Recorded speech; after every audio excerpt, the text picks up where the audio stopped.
The year 2024 is coming to an end, and in today's video, I'm going to explain why I personally feel incredibly bullish for 2025. This won't be a video claiming Bitcoin is going to the moon. Instead, I'm going to focus on solid arguments. We'll examine economic factors affecting Bitcoin and crypto. We will also look at macroeconomic factors, how the overall economy is doing, how this will all translate to Bitcoin, to cryptocurrencies in general. So I've written down a few points for you here. Make sure you stick with it until the end. I'll talk about my strategy for how I'm going to get the most out of this and how I'm protecting against potential sell-offs, as some altcoins have bled recently. There are altcoins that are weak and it's essential to position now before the surge happens. So I'll address the altcoin market and share my expectations for Q1 2025 soon. There are certain altcoins that are slightly weakening, and here it is of course essential that you position yourself correctly now before the big altcoin upswing takes place. So, I will also specifically address the altcoin market, sharing my personal expectations, especially for Q1 2025, which is just around the corner in the next few days and weeks. There's a lot going on there. I've discovered new indicators and new charts for you, so be sure to stay tuned until the end. If you enjoy videos like this, please leave a like and subscribe, as it would really support my work. In today's video, you won't find any ads. I want to prepare you for the upcoming bull run and parabolic altcoin season expected between January and May 2025. I've tweeted about this and we'll go through each point. My theses are backed by data and charts showing a clear direction, often overlooked. It's important to discuss macroeconomic data to consider the bigger picture. Now, I want to move on to the first points. I've also tweeted about this on my X account, so we'll go through each point step by step. As I mentioned, my theses are supported by clear numbers, data, facts, and charts that show a clear direction, one that, in my opinion, too few people are currently looking at or understanding. That's why it's so important for me in today's video to discuss macroeconomic data, so you can also consider the bigger picture and not lose sight of the overall context. Now, let's briefly touch on the Bitcoin price. I just want to quickly cover this at the beginning of the video so you're aware of what's happening with Bitcoin. You need to understand that at the end of the day, Bitcoin is the big driving force. Bitcoin sets the direction, and accordingly, the entire altcoin market follows. Otherwise, let's briefly touch on the Bitcoin price. I just want to quickly cover this at the beginning of the video so you're aware of what's happening with Bitcoin. You need to understand that at the end of the day, Bitcoin is the big driving force. Bitcoin sets the direction, and accordingly, the entire altcoin market follows. So even if you're only investing in altcoins, you always need to pay attention to what Bitcoin is doing. Right now, Bitcoin is sitting between two important key areas, which are two yellow orientation boxes. Once at the lower range between specific value and US dollars, we had several contact points there, and there's also a lot of liquidity. So all the theses and price structures that I'm about to show are all supported by liquidity orientation points. So we can see the current liquidity here, where there's a lot of liquidity that can be tapped into, and this is how market makers operate with Bitcoin. Market makers always target the price areas where the most liquidity is available. And you can see this through liquidity maps, and we can see quite clearly where the most liquidity is currently concentrated. Once at the US dollar level, and once at the 2001 US dollar level. Yes, and what stands out to you? Exactly, those two price ranges are the yellow orientation points where we've had several contact points in the past. That's why those two key areas definitely need to hold. They will determine the direction in which Bitcoin will develop. Q2025? So, to put it simply, if Bitcoin doesn't hold the support box, things look really grim. Then we can also come back to the US dollar. Well, to be honest, it doesn't look particularly good, and in my opinion, it's rather unrealistic. If Bitcoin manages to break through this sustainably, it would look incredibly bullish again, because we would then sustainably return to our original bull flag. We're seeing higher interim highs, higher interim lows, a nice upward trend, and as soon as Bitcoin manages to get back into this blue upward trend, everything looks very clean for the overall crypto market. So, we are currently in a decision phase between the two yellow orientation areas. It's still extremely exciting. In 2001, liquidity was balanced, making market direction uncertain. Consolidation phase might proceed. So, the probability is 50-50 regarding what will be targeted next.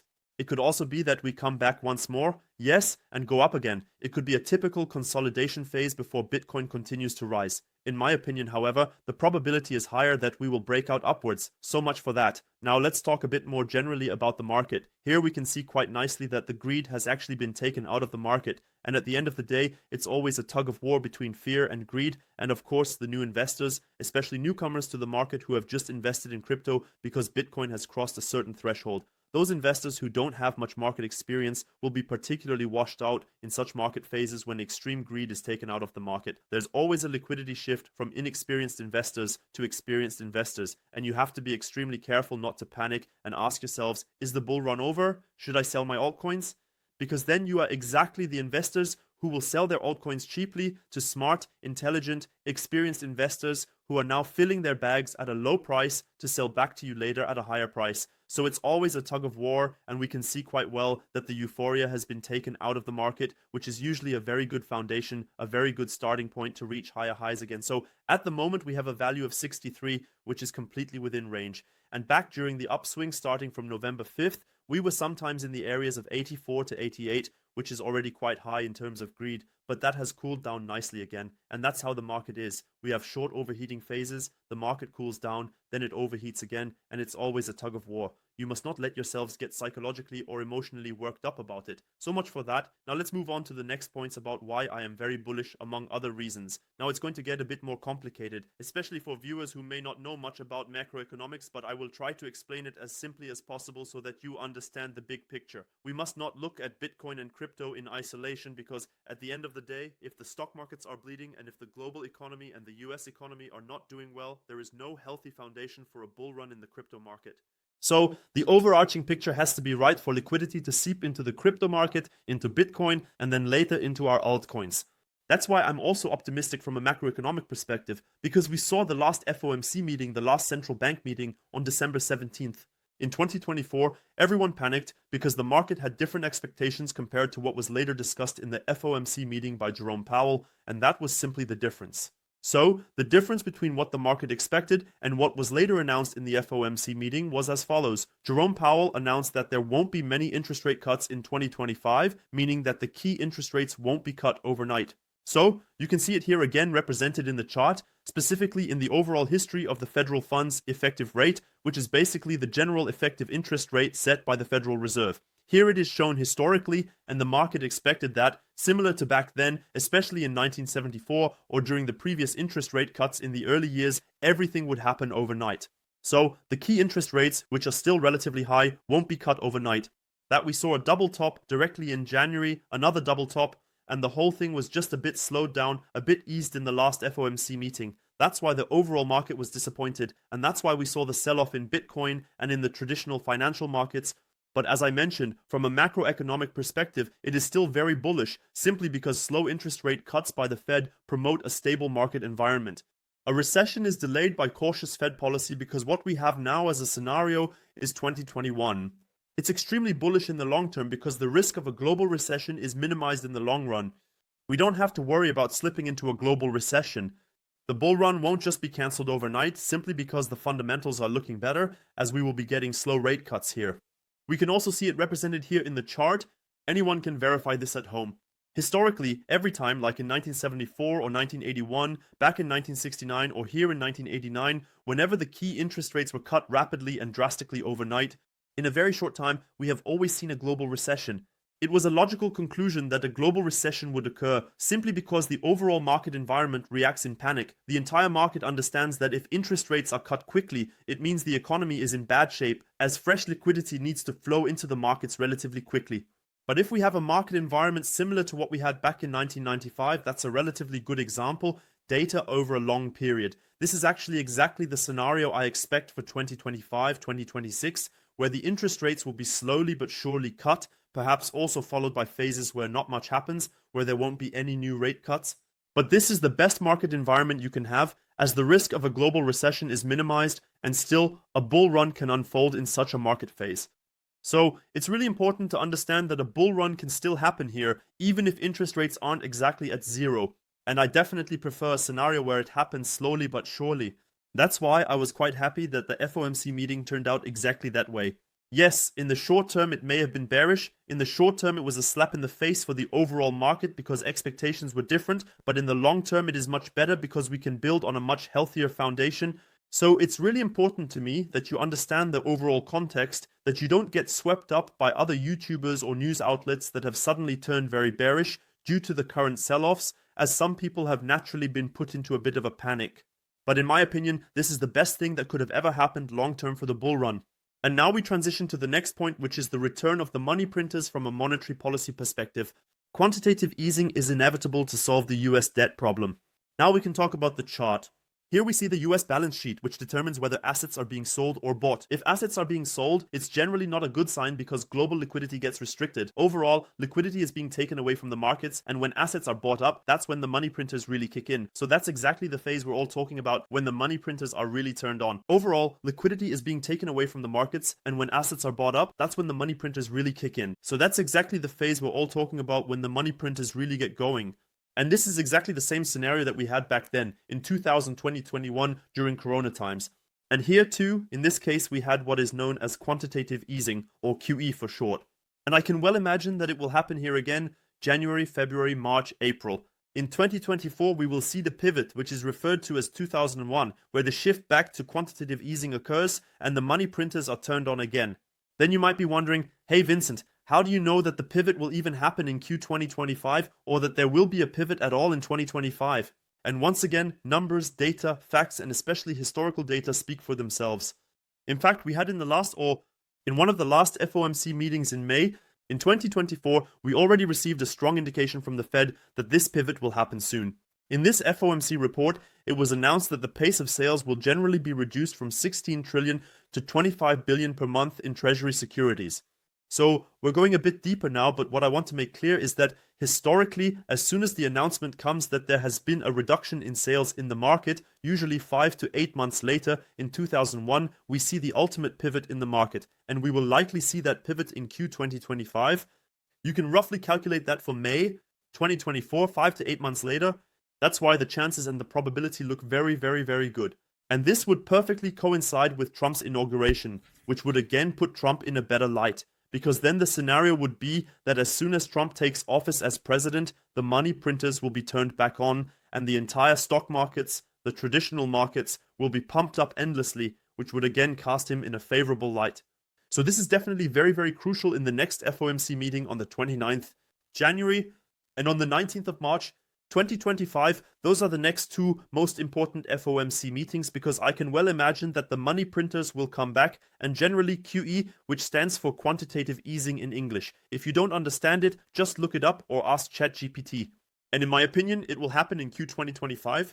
And historically, it was the most important indicator and the key catalyst that determined whether we had a bull market or a bear market. So as I said, you can verify everything based on the data. Also in 2022, when quantitative tightening took place again, there was also a very strong bear market sentiment. So these are very important indicators that one should understand. Otherwise, political support from Trump is planning Bitcoin-friendly regulations, a new SEC chief, and the strategic Bitcoin reserve is also being discussed again. Although it was rejected by Jerome Powell in the last FOMC meeting, I think this topic will keep coming back thanks to Trump. Overall, there's support for Bitcoin from Elon Musk, Shady Vance, and so on, so there are several catalysts in play, like BlackRock recommending 2% Bitcoin in portfolios. The whole point is to show how bullish major institutions are on the entire crypto market. Naturally, BlackRock, Vanguard, and large asset managers are buying up Bitcoin and cryptocurrencies endlessly, and not just Bitcoin, now also Solana, Ethereum, and other altcoins. So there's definitely a lot being discussed, and quite a bit is coming our way in 2025. And of course, these are all individual building blocks that support each other, allowing for a massive bull run to take place. Otherwise, strong market cycles. The January cycle low could serve as a turning point. Historically, it has often been the case that many sold off their assets in December, also due to tax regulations. Also, large companies sell off their stock values at the end of the year to make new purchases in the following year, specifically in Q1 of the new year. This is very, very common, and generally speaking, when we look at the altcoin market, the total crypto market cap excluding Bitcoin and Ethereum, we can see the general market theory in the last cycle from 2000 to 2021. What happened here? Here too, we had a final shakeout in the altcoin market at the end of 2020, where we saw an overall sell-off of about 29% in the total altcoin market. Everyone thought the bull run was over, that the altcoins were asleep and wouldn't wake up again or anything like that, and then the big starting shot came on the 4th. In 2021, we had a total of 8 green candles, 8 consecutive weekly green candles, which means 2 full months of a complete bull phase. Here too, we had a little crash again. As I said, it looks relatively minor on the chart, but when you're in that situation, especially as an altcoin investor at that moment, it can feel pretty intense. There, everyone thought, yeah, the altcoins are dying out, is it over, down by 35%, and then it continued with the next push upwards. Overall, the actual altcoin season lasted until the absolute top, which was 315 days. You have to imagine that there was really an extremely bullish phase in the altcoin market for almost a whole year. First, of course, the question is whether we will see a sort of double top this time. I don't necessarily assume that, and even if there isn't a double top, we still have a sort of altcoin season lasting 103 days. So we can look forward to quite a bit. So from a market cycle perspective, a lot is currently aligning. Here too, the current shakeout at the end of the year is 26%. The parallels are frighteningly similar. In my opinion, it's just a matter of time before this consolidation phase ends and a new all-time high is reached in the altcoin market. And only then, at a new all-time high, when a new price discovery takes place, will this massive parabolic surge happen with the altcoins. Here too, we have finally seen a golden cross at the ER and ER EMA. So, several indicators are currently speaking for themselves, a lot is coming together, and many catalysts are present, which is why I'm feeling super bullish, especially for 2025 in its early stages. I can easily imagine that a lot will happen between January and May 2025, so I can easily imagine that a lot will happen between January and May 2025. Yes, and I just want to go through the individual points here because I've noticed again that some people are getting a bit panicky or a bit impatient. I keep seeing it in the comments, hey Vincent, the bull run is over. Or with every little correction, investors are freaking out, and I just think, guys, focus on the macroeconomic environment, on the intrinsic cycles that are giving us clear signals. We really do have the perfect building blocks from every side right now. Fears about a global recession have been alleviated. Jerome Powell plans a structured 2025, and the original fears and concerns about a global recession, in my opinion, have also been completely alleviated due to the last FMC meeting. So here it was made clear again that Jerome Powell wants to tackle everything in a staggered manner in 2025. He wants to gradually but surely lower interest rates so that a global recession can be ruled out and a soft landing can occur. So I'm not worried at all right now about a global recession. Otherwise, as I said, the normal money flow will take place towards the altcoins, especially towards Ethereum. I can well imagine that Ethereum will wake up again. In conclusion, I expect Bitcoin to reach its new all-time high in 2025, and I don't think the cycle will be strongly compressed. Instead, it might be a bit stretched due to the current market economic environment. Otherwise, in conclusion, Bitcoin dominance looks really good right now. No matter which indicator I look at, we can see that Bitcoin dominance is nicely declining. There's a clear downward trend channel here, and as long as this trend is maintained, making lower lows and lower highs, everything looks very good for all altcoin investors, and that's currently my strategy. Now let's finally talk about my personal altcoin strategy. How am I currently approaching this? Which altcoins am I buying at this moment? I focus on altcoins that perform well, create watchlists on CoinMarketCap or DEX Screener to find top performers. The last few days haven't been particularly bullish. We saw a sell-off of about 13 to 14% in Bitcoin, and some altcoins were hit even harder, but there are actually many outliers at the moment, and I want to briefly touch on a few examples that have caught my attention. I would recommend each of you to create watch lists on CoinMarketCap or DEX Screener and sort everything by the last 7 days to see which ones are performing particularly well. Those are the kinds of projects I want to invest in right now.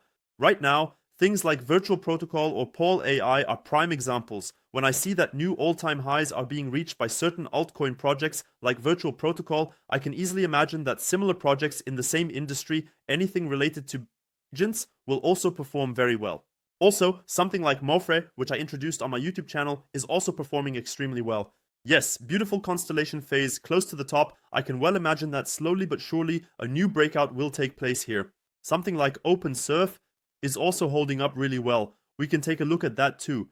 It had a nice pump upwards, and the punishment here isn't particularly strong compared to other projects. These are exactly the kinds of projects I'm currently keeping a close eye on because they recover faster than others. I don't want to do all the research for you, so definitely check out my YouTube videos. In the coming days, I'll be talking about new altcoin projects that I've recently bought due to the current sell-off. There are definitely some really great opportunities right now, especially in the agent sector. Also, something like Strawberry is on my radar at the moment. I'm particularly focused on the projects that are holding up well, so just so you know, I'll keep you updated on my YouTube channel about which projects I'm keeping a close eye on or what I've even bought back because, let's be honest, I don't want to invest in a chart when you're buying at the absolute top. There are definitely better alternatives at this point, and and I have a few in mind. You can really look forward to some exciting updates in the coming days because I've analyzed many projects that I might consider buying back into. So the last purchases before the real altcoin season hits is definitely my strategy at this moment. Otherwise, that's it for today's update video. I hope you enjoyed today's video. Thank you very much for your attention. Please feel free to give a like and subscribe if you enjoy these kinds of videos. Also, make sure to tune in to the next videos when it comes to new altcoin projects that I've recently bought. You can also join my Telegram group, whether it's my public one or my inner circle. You're welcome to join there as well. I'll definitely keep you updated on general buybacks. Otherwise, as I said, feel free to tune in next time, and I'll see you in the next video.